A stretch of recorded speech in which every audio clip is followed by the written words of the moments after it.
Cooking time of this one is Mississippi pot roast is 8 hours. So we're gonna start it now. So it will stop until 7 o'clock. That's the time we have dinner. So this is it. Set for 8 hours. So since everyone is gonna have Mississippi pot roast beef, that's beef, I'm gonna have my own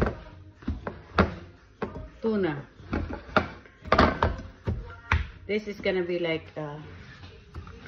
4 meals.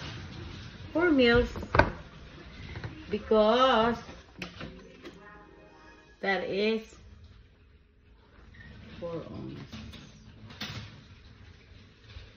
This is 4 serving, and per serving is equivalent to 240 calories. If I eat the half of this, it will be like 480. So each one is 240 calories.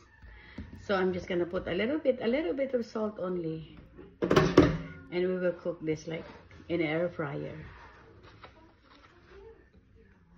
I'm just gonna like fry it in air fryer.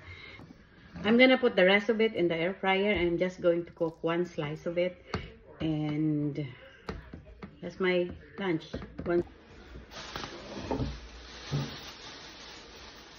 Did you know that Thai is one of the healthiest vegetables?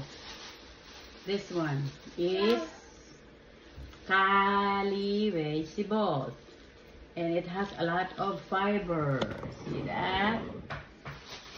So hiwain lang natin. Hiwain lang natin, baby. Kasi ano eh.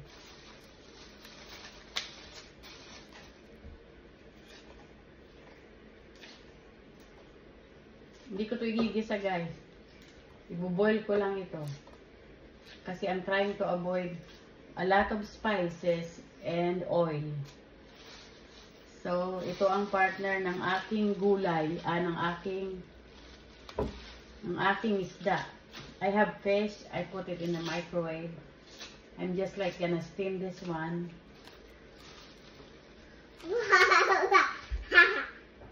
Yeah. Yeah, baby.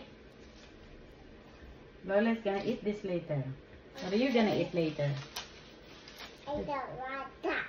You don't want this? Yeah. This is healthy. You know that? What do you want to eat? What do you want to eat, baby? What do you want to eat for lunch? You want what? You want adobo and rice? I didn't cook adobo today. So probably you're gonna have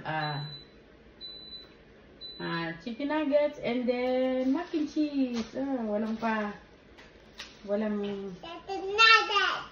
And mac and cheese. Why do you eat this? That's healthy. So let's gonna cook this. Mama, eat that.